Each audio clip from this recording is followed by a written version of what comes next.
Hello friends, welcome back to my channel New Horizon with Einstein, where you can learn anything.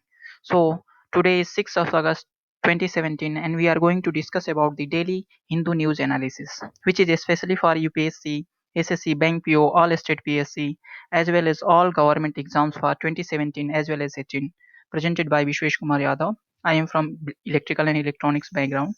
So let's move on the news. So, High-Level Committee on Making India Hub of Arbitration submits its report.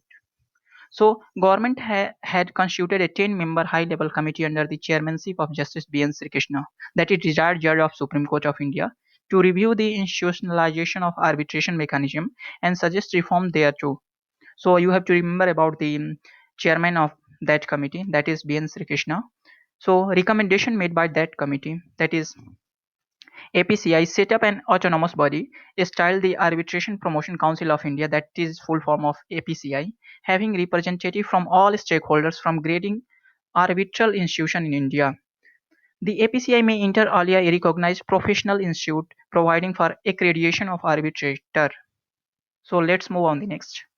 So APCI may hold training workshops and interact with law firms and law schools to train advocates with interest in arbitration with a goal to create a specialist arbitration bar comprising of advocates dedicated to that field. So special benches create a specialist arbitration bench to deal with the such commercial dispute in the domain of courts. So changes have been suggested in various provisions of the 2015 amendments in the Arbitration and Conciliation Act with a view to make arbitration speedier and more efficacious and incorporate international best practices. So let's move on the next. So ICADR as an institute of national importance, the committee has preferred for declaring the International Center for Alternative Dispute Resolution, that is the full form of ICAGR, that is International Center for Alternative Dispute Resolution, as an institution of national importance and takeover of institution by a statute. The committee are of the view that a revamped ICAGR has potential to be a globally competitive institution. So the institution was set up with the objective of promoting ADR methods and providing requisite facility for the same. So international law advisor as regards the role of arbitration in the matter of involving the Union of India, including bilateral investment treaties arbitration.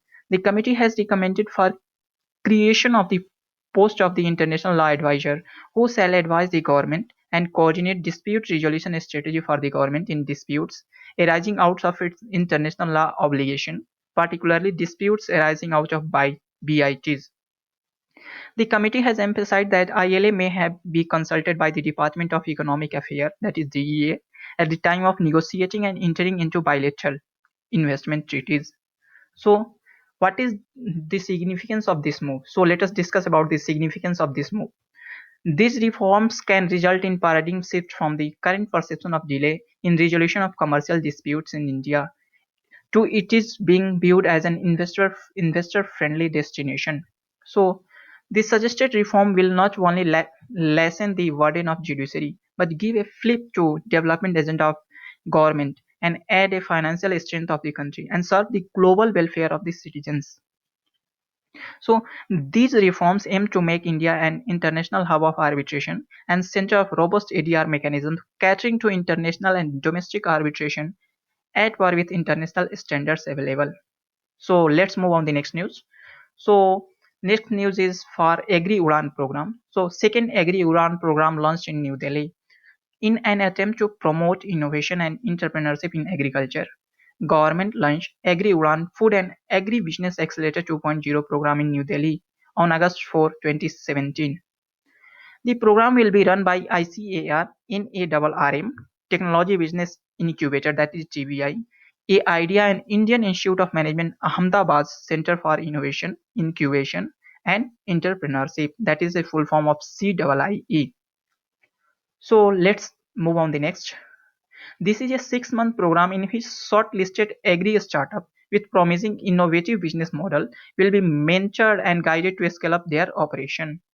So Agri Udan will be reaching out to agri startup across the country with a series of road shows, that is in Chandigarh, Ahmedabad, Pune, Bengaluru, Calcutta and Hyderabad. So Let's move on the next news.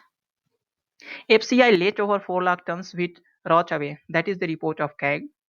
So the full form of CAG is Comptroller and Auditor General of Auditor and General. So the Comptroller and Auditor General of India has said in an audit report on FCI that more than 4.72 lakh tons of wheat valued at 700 crore got damaged in Punjab till March 2016 due to delay in implementation of the private entrepreneur scheme, which was expected to increase the storage capacity of food grains in the state. So the damage which was declared as an non-issuable for public distribution as it was stored in open areas. The auditor also found that the state-owned FCI sold wheat to the bulk consumer at the rate below the cost under open market sale scheme during 2013 to 14, leading to non-recovery of 39 crores. So let's move on the next. Let us talk about the background of that report. The report pertains to implementation of the private entrepreneur guarantee scheme in Punjab and the way the FCI managed its debt, labor and incentive payments during 2011 to 16. The PEG scheme 2008 was launched to enhance covered storage capacity as the covered and plinth CAP or kacha storage is prone to damage and deterioration of stock and is not an optimum storage method. So let's talk about the FCI. So FCI is the main agency for procurement, storage and distribution of food grains. It was set up in 1965 under the Food Corporation of Act 1964 to implement the following objective of national food policy. So you have to know about the establishment of FCI, that is 1965 under Food Corporation Act 1964. So what is the main objective of national food policy? So first objective is effective price support operation for safeguarding the interests of the farmers. Next one is the distribution of food grains throughout the country for public distribution system and maintaining satisfactory level of operational and buffer stock of food grains to ensure national food security. And the last one is regulate market price to provide food grains to consumer at a reliable price. So let's move on the next news. So next news on the Aadhaar. So Aadhaar made mandatory for registration of death from October 1st. So let us discuss in detail. According to the Home Ministry, the Aadhaar number has been made mandatory for the registration of death from 1st of October. So key points, let us discuss about the key points. The rule will come into the force across the country except Jammu and Kashmir, Assam and Meghalaya. So you have to remember about that state which is not mandatory for that implementation. So it will provide an effective method to prevent identity fraud. Under the new rule, application for the death certificate would have to provide the Aadhaar number or enrollment number of the dead person. So let's move on the next. As per the Home Ministry, in the case of person did not have an Aadhaar number, the applicant will have to give a certificate that the dead person did not have an Aadhaar number to the best of his her knowledge. If a false declaration given by an applicant relating to the Aadhaar card would be treated as an offence. The applicant's Aadhaar number as well as that of the dead person, spouse and parents would however have to be provided. So the use of Aadhaar card will result in ensuring accuracy of the details provided by the relatives or dependents or acquaintances of those who have died. So let's move on the next news. So next news is no detention policy. So let us discuss about the details of detention policy. What is about the detention policy? So new bill to allow states to drop no detention policy. So the Ministry of Human Resources Development is looking to introduce a bill to amend the Right of Children to Free and Compulsory Education Act 2009 to enable states to do away with no detention policy if they wish. So the cabinet has declared the introduction of the bill. So let us discuss about the background of that bill. So 25 states had recently agreed with the idea of doing away with the tweaking of no detention policy, wherein a child is not detained till class 8 to give a boost to level of learning. So let's move on the next. So what is no detention policy? So let us discuss detail about no detention policy. So the no detention policy was introduced as a part of continuous and comprehensive evolution under the Right to Education Act RT Act 2010. Under this policy, a student up to class 8 are automatically promoted to the next class without being held back even if they do not get a passing grade. So the no detention policy under the RT Act was to ensure that no children admitted in the school shall be held back in any class or expelled from a school until the completion of elementary education. So the next term is the policy was path breaking, but unfortunately it ended up being completely opposite to its original objective. There have been plenty of arguments on both sides of this policy. So let's move on the next. So what experts says, the provision has attracted criticism with several states and schools complaining that it compromised on academic rigor and learning level and quality at the schools.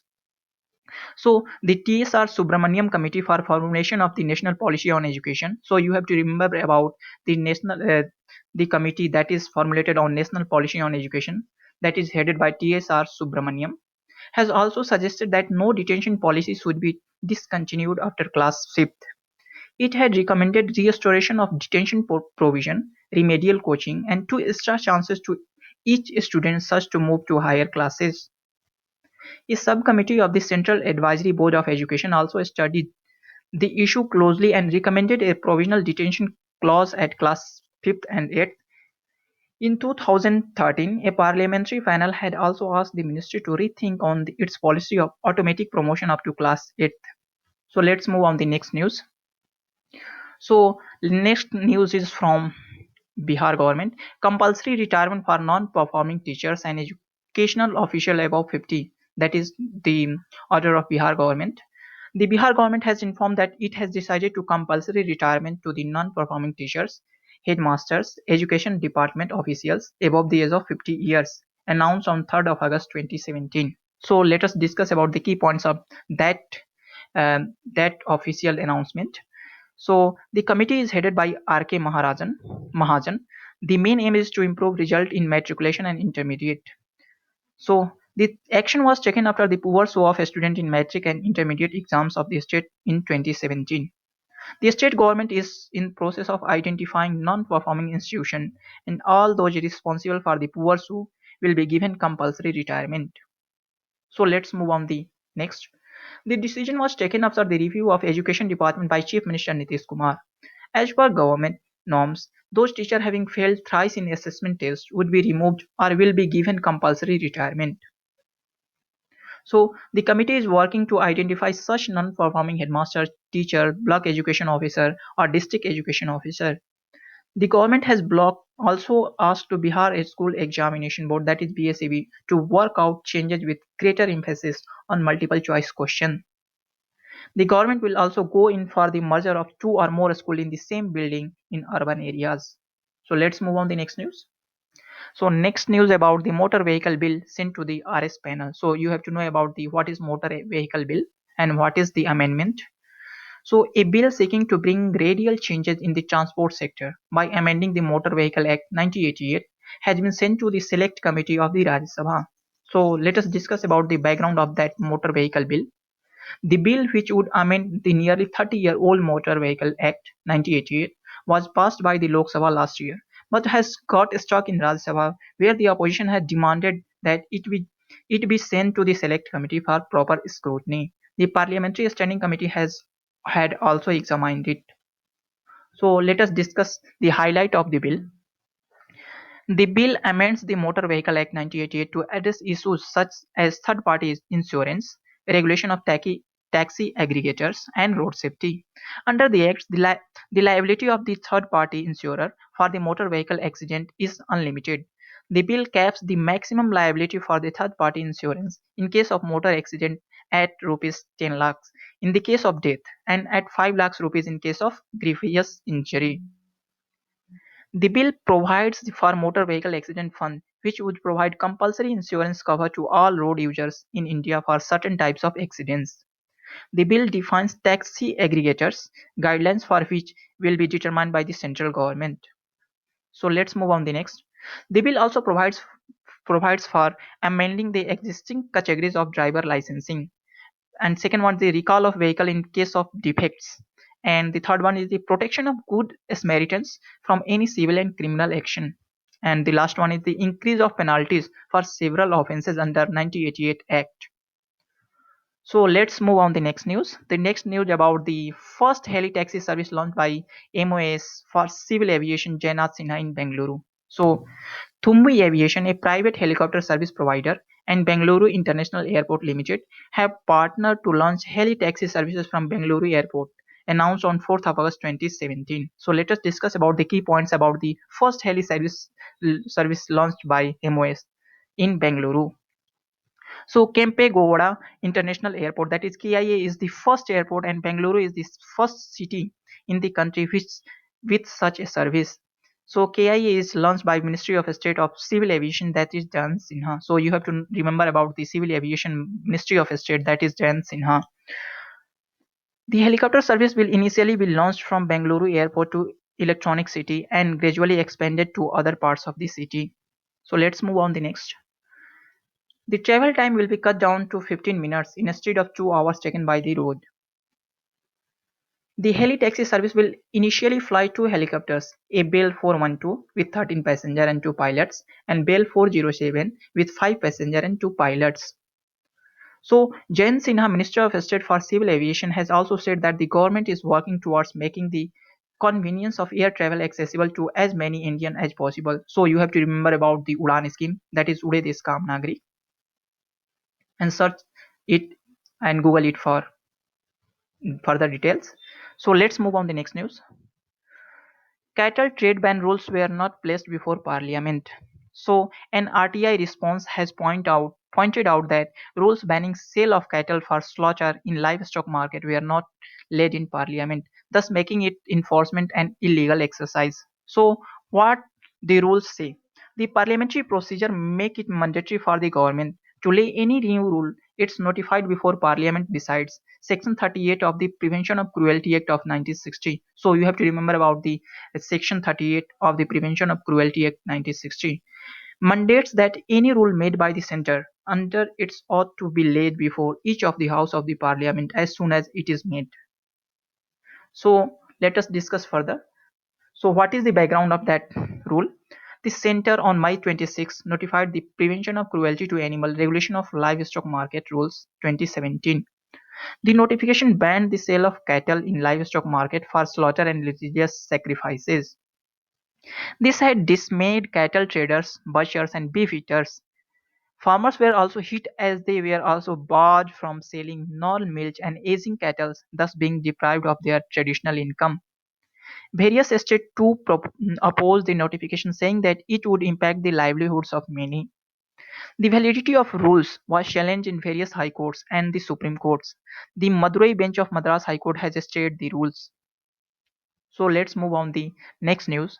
So next news is about the new exchange traded fund, that is ETF, by the name of Bharat 2020, Bharat 22. So a new exchange traded fund by the name of Bharat 22 was recently launched. So you have to know about the Bharat 22. So what you need to know about Bharat 22? So Bharat 22 consists of 22 stock of CPSE, PSB and strategic holding of SWGI. So Bharat 22 is well diversified portfolio with six sector, that is basic material, energy, finance, FMCG, industrial and utilities. So the Bharat 22 index will be rebalanced annually. ICICI Prudential AMC will be the ETF manager, and Asia Index Private Limited, that is JB Bombay Stock Exchange, and S&P Global will be the index provider. So you have to remember about the who is the manager as well as index provider. So let's move on the next. Loan agreement with ASEAN Infrastructure Investment Bank, that is AIIB. The loan and project agreement for ASEAN Infrastructure Investment Bank, that is AIIB, lending of 329 million for Gujarat Rural Road Project have been signed between the Government of India, Government of Gujarat and AIIB. The objective of the project is to improve the rural road connectivity and accessibility by providing all-weather road connectivity to the 1060 villages in all the 33 districts in Gujarat, a state benefiting about 8 million people. The project will also benefit the service providers such as public transport operators, educational institutions, hospital, local market as well as traders. So let's move on the next news. So let us talk about the AIIB. So the AIIB was established as the new multilateral financial institution aimed at providing financial support for infrastructure development and regional connectivity in Asia. It was founded in October 2014 and has its headquarters in Beijing. Its goals are also to boost economic development in the region, create wealth, improve infrastructure, and promote regional cooperation and partnership. The value of AIIB authorized capital amount of 100 billion, with almost 30 billion invested by China. So main stakeholder is China. You have to remember about that. And its headquarter is in Beijing. So let's move on the next news. So Green Airport in Andhra Pradesh. So let us discuss about the Green Airport in Andhra Pradesh. On 3rd August 2017, Minister of State in the Ministry of Civil Aviation Sri Jain Sinha informed that the Indian government is encouraging to develop green airport. So the Cochin International Airport Limited, that is CIAL, become the first airport in the world to be completely powered by solar energy. Now, Airport Authority of India has inaugurated installation of 1 megawatt power solar power plant at Tirupati as well as Vijayawada airports. Based on the capacity permissible under the net metering policy of state, Airport Authority of India has set up solar power plant at various airports and its captive power consumption. So, Airport Authority of India has completed installation of solar power plant at 29 airport of the different location with total capacity of 12.84 megawatt power. So let's move on the next news. Adopts new resolution, UNSC move to thwart terrorist access to weapon. So on August 2nd, 2017, the United Nations Security Council has adopted a resolution to preventing terrorists from acquired weapons, particularly small arms and light weapons. So the council mentioned continued flow of weapon, military equipment, unmanned aircraft system, that is UAS, and their component, and improvised explosive device, that is IED component, to and between the Islamic State, Al-Qaeda, their affiliates and associated groups, illegal armed groups and criminals, Jinhua reported. The 15-member body strongly pointed out that the destabilized accumulation and misuse of weapon threat to international peace and cause significant loss of life. So even member states were encouraged to prevent and disrupt procurement network for weapons system. So let's move on the next news. So let us talk about the UNSC, the United Nations Security Council. The United Nations Security Council is one of the six principal organs of the United Nations charged with the maintenance of international peace and security. Its first session held on 17th of January 1946. The Security Council consists of 15 members. So let's move on the next news. So Southeast Asian diplomats open talks in Manila. So Southeast Asia's top diplomats have opened their annual meeting at the convention and theater complex by Manila Bay.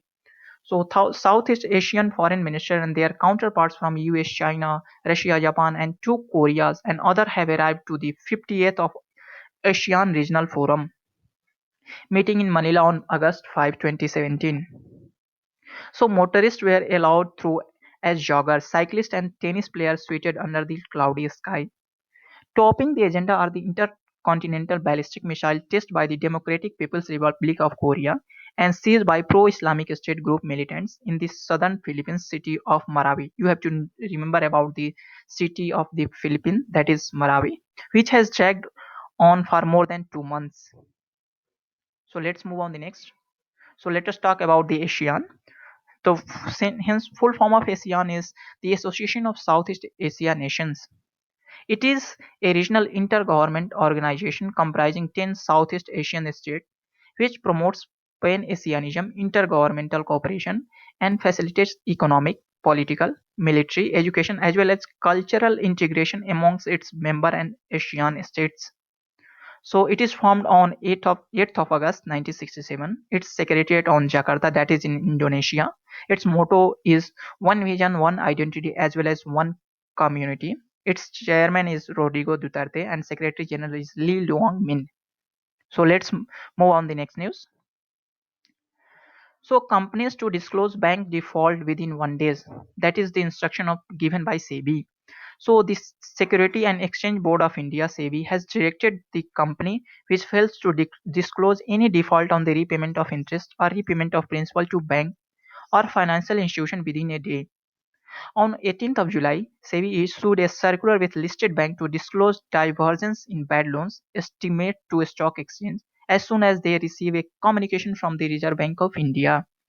So SEBI has directed that starting 1st of October, listed company will need to disclose defaults on loan repayment within 1 working days.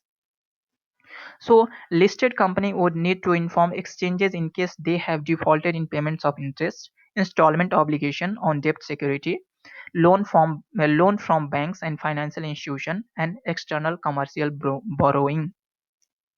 So let's move on the next news. L&T signed first EPC contract with Indian Railway. On August 4, 2017, Indian Railway signed its first engineering, procurement and construction, that is EPC, contract with L&T for large electrification projects. Including this contract, Railway Ministry has signed total 9 EPC, that is engineering, procurement and construction, contract for electrification of railway lines at the cost of 2800 crores. The first EPC contract worth of 1050 crores was awarded to private sector engineering major L&T for electrifying 781 route kilometers. This contract has been awarded for electrification of Delhi Sarai Rohilla, Rewari and Alwar, Bandukui, Jaipur, Phulera and Ajmer, that is 351 km section at the cost of 594 crores, and Roha Varna, that is 428 km of Konkan Railway at the cost of 456 crores. So let's move on the next news. Thank you so much. Have a nice day. Do subscribe my channel and post your query in comment section below. Thank you so much. Have a nice day.